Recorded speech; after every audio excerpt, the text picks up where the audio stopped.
নমস্কাৰ আপোনালোকে চাই আছে মাই নিউজ নৰ্থ ইষ্ট বৰ্তমান মই উপস্থিত আছো নগাঁৱৰ ব্ৰহ্মপুৰৰ অন্তৰ্গত আদৰ্শ গাঁৱত এজন যুৱকৰ ঘৰত আৰু এজন যুৱকে আচলতে ক্ৰীড়াৰ ক্ষেত্ৰত বহুখিনি সাফল্য লাভ কৰিবলৈ সক্ষম হৈছে আৰু বিশেষকৈ এইবাৰ যুৱকজনে বিহাৰত যি প্ৰথমবাৰৰ বাবে অনুষ্ঠিত হ'বলগীয়া বিহাৰ কাপত সিলেকশ্যন পাবলৈ সক্ষম হৈছে বা তাত স্থান পাইছে। আমি পোনে পোনে দৃশ্যটো দেখুৱাইছো, তেওঁলোকক ঘৰৰ দৃশ্যটো দেখুৱাইছো আৰু যুৱকগৰাকীৰ পৰা যি কিছু মন্তব্য ল'বলৈ চেষ্টা কৰিম, কেনেধৰণে আচলতে যি প্ৰচেষ্টা আচলতে কেনেধৰণে লৈছিল বা কেতিয়াৰে পৰা এই আৰম্ভণি কেনেকৈ হৈছিল তাৰে পৰিৱেশ দেখুৱাইছো। এয়া যুৱকজন আছে, আমি তেখেতৰ পৰা কিছু মন্তব্য ল'বলৈ চেষ্টা কৰিম, লগতে যি সাফল্য আচলতে দেখুৱাই লৈছো মাই নিউজৰ দৰ্শকসকলক।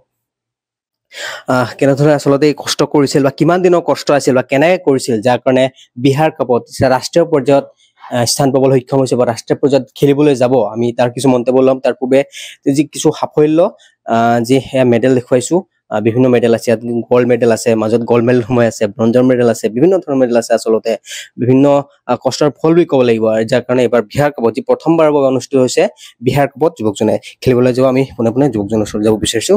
প্ৰথমতে যি ৰাষ্ট্ৰীয় পৰ্যায়লৈ চিলেকশ্যন হৈছে তাৰ কাৰণে শুভেচ্ছা জ্ঞাপন কৰিছো। Thank U. পৰিচয়টো নমস্কাৰ, মোৰ নাম আকাশ বসুমন্ত্ৰী, মই নেশ্যনেল বক্সাৰ হয়। এইবাৰ মানে প্ৰথমবাৰ কাৰণে বিহাৰত অনুষ্ঠিত হৈছে নহয় জানো? বিহাৰত আপোনাৰ বিহাৰ কাপ অনুষ্ঠিত হৈছে বহুত দিনৰ মূৰত। আপোনাৰ যেনেকি মই এবাৰ ফাৰ্ষ্ট টাইম খেলিম বিহাৰ কাপৰ বিষয়ে, ফাৰ্ষ্ট টাইম এবাৰ গম পাইছো। আৰু আপোনাৰ আগৰ পৰা নাম শুনি আছিলো বিহাৰ কাপ হৈ থাকে বুলি, আৰু চিলেকশ্যন ট্ৰায়েল হৈছিলে। চিলেকশ্যন ট্ৰায়েল দিবলৈও গ'লো, আপোনাৰ গোলাঘাটত অনুষ্ঠিত হৈছিল চিলেকশ্যন ট্ৰায়েল, এণ্ড তাত নিজৰ পাৰফৰ্মেঞ্চ ভালকে দিছিলো। আৰু তাৰপিছত চিলেকশ্যন কৰা সকলে চিলেকশ্যন কৰিলে আৰু মোক গেম দেখি লৈ পেলাই। নগাঁৱৰ পৰা প্ৰতিনিধিত্ব কৰিছা? নগাঁৱৰ পৰা মই গৈছিলো আপোনাৰ অকলে, আৰু নগাঁৱৰ পৰা আৰু বক্সাৰ কোনো যোৱা নাছিলে। মই লংকাত প্ৰেক্টিচ কৰিছিলো, লংকাত আপোনাৰ প্ৰশিক্ষক লোৱা হৈছিলে। তাত আপোনাৰ তালুকদাৰ ছাৰ আছিল, তালুকদাৰ ছাৰে আপোনাৰ প্ৰেক্টিচ কৰাই পেলাই 10 দিন তাত লংকা হোজাই লংকাত প্ৰেক্টিচ কৰি পেলাই আপোনাৰ গোলাঘাটলৈ ৰাওনা হৈছিলো। আপোনাৰ গোলাঘাটত তাৰপিছত চিলেকশ্যন ট্ৰায়েল দি চিলেকশ্যন পোৱা হৈছে। ফাৰ্ষ্ট টাইম নগাঁৱৰ পৰা প্ৰতিনিধিত্ব কৰিছা?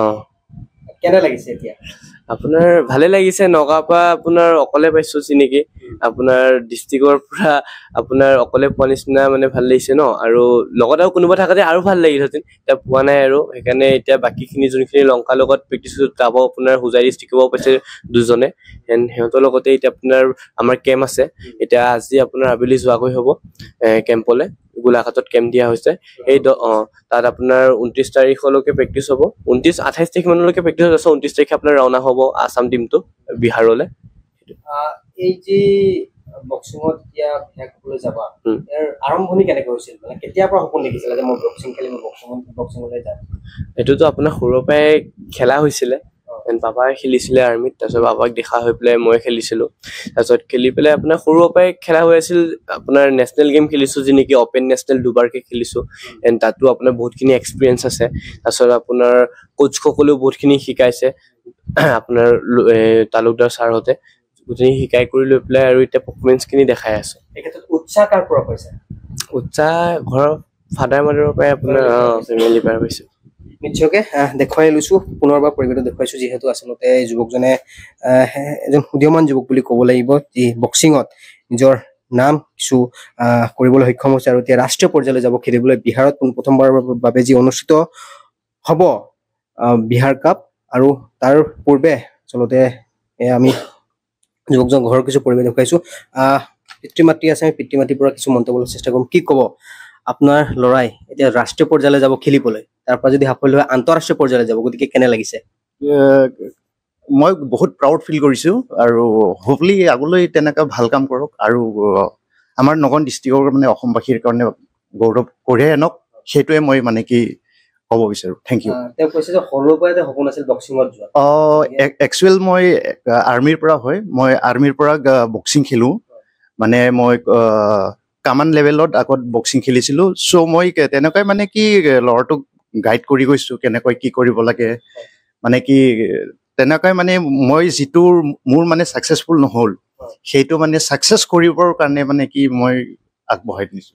পিতৃ মাতৃয়ে কয় যে সন্তানে যিটো পথত যাব বিচাৰে সেইটো পথত যাবলৈ দিব লাগে। হয় হয়। আপোনালোকে তেনেকে বিচাৰিছিল নে, যিহেতু তেওঁ সৰুৰ পৰাই ভাবিছিলে বক্সিঙত যাব, নে কিবা বেলেগ কিবা ভাবিছিলে যে তেওঁ বেলেগ কিবা এটা কৰিম?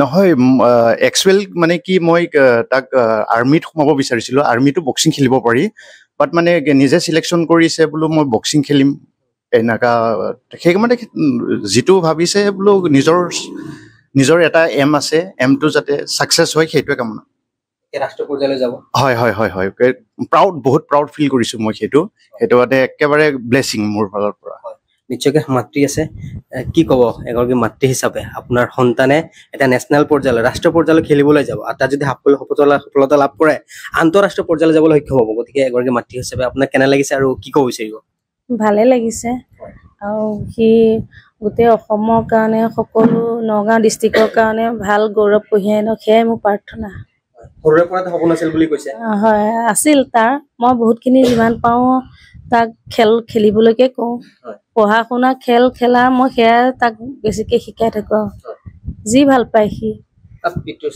কষ্ট কেনেধৰণে কৰিছিল কষ্ট বহুত হাৰ্ড ৱৰ্ক হয় early morning evening session practice running every days মানে কষ্ট হৈছে সেইটো যথেষ্ট বাট কষ্ট নকৰিলে ফলটো নাপায় মানে মই যিটো ট্ৰেইন পাইছিলোঁ তেনেকুৱা হিচাপত মই ট্ৰেইন দিছিলোঁ তাৰপিছত নগাঁৱৰ পৰাও বহুত মানে ছাপোৰ্ট কৰিলে তাৰ বিনিময়ত সেইটো ছাকচেছ হৈছে আৰু আশা কৰোঁ যাতে বিহাৰ কাপটো জিকি যাতে আগলৈ যাব পাৰে মই সেইটো আহক সেইটো যুৱকজনৰ ওচৰত যাব বিচাৰিছো আমি আকৌ শুনিবলৈ পাইছো তুমি কোচিঙো শিকো বা ল'ৰা ছোৱালীবিলাকো শিকো গতিকে কি ক'ব বিচাৰিবা এইটো আপোনাৰ কাবাডী ফুটবল হকী আপোনাৰ শিকোৱা হয় আপোনাৰ মই যেনেকি ডিষ্ট্ৰিক্ট লেভেললৈকে কাবাডী ফুটবল হকী খেলিছিলোঁ এণ্ড বহুতখিনি এক্সপিৰিয়েঞ্চ আছে আৰু যোনখিনি দুখীয়া শ্ৰেণীৰ ল'ৰা মানে ষ্টেডিয়াম যাব নোৱাৰে এণ্ড আপোনাৰ মানে সামাজিক মানে বহুত মানে দিগদাৰ আৰু মানে ঘৰ চলিবলৈও দিগদাৰ সিহঁতে এসাঁজ খাই এসাঁজ চিন্তা কৰে সেনেকুৱা বহুতখিনি মোৰ তাত মানে আপোনাৰ ষ্টুডেণ্ট আছে আপোনাৰ সিহঁতসকলক মানে মই ফ্ৰীতে শিকাওঁ ষ্টেট খেলিছে আপোনাৰ সিহঁতে ডিষ্ট্ৰিক্টত মেডেল মাৰিছে ভাল লাগিছে তেওঁলোকৰ কাৰণে নিশ্চয় এটা প্ৰাউড ফিল হৈছে সেয়াই ক'ব লাগিব যি আচলতে আকাশ বসুমতীৰ যুৱকজন উদীয়মান যুৱক বুলি মই পুনৰবাৰ কৈছো এইবাৰ যি বিহাৰ কাপ প্ৰথমবাৰৰ বাবে বক্সিঙৰ ক্ষেত্ৰত আচলতে যি অনুষ্ঠিত হ'বলৈ গৈ আছে আমি পুনৰবাৰ জানিব বিচাৰিছো কোনটো কেটেগৰীত খেলিব এইবাৰ কোনটো কেটেগৰীত মই আপোনাৰ 63.5 to 67 আচলতে 63.5 to 67 কেটেগৰীত খেলিবলৈ গৈ আছে আৰু আচলতে পিতৃ মাতৃও এক যেন গৌৰৱ অনুভৱ কৰিছে নিজৰ সন্তানে যি প্ৰথমবাৰৰ বাবে ৰাষ্ট্ৰীয় পৰ্যায়লৈ গৈছে আৰু আমিও আশা কৰিছো যাতে আকাশ বসুমতাৰী এই সফলতা দিশে আগবাঢ়ি যাওক আৰু যি বিহাৰ কাপ অসমলৈ আহক আৰু লগতে পৰৱৰ্তী সময়ছোৱাত আন্তঃৰাষ্ট্ৰীয় পৰ্যায়লৈ যাবলৈ সক্ষম হওক আৰু এয়া আমি পৰিৱেশ দেখুৱাবলৈ চেষ্টা কৰিলো আকাশ বসুমতাৰী ঘৰৰ পৰা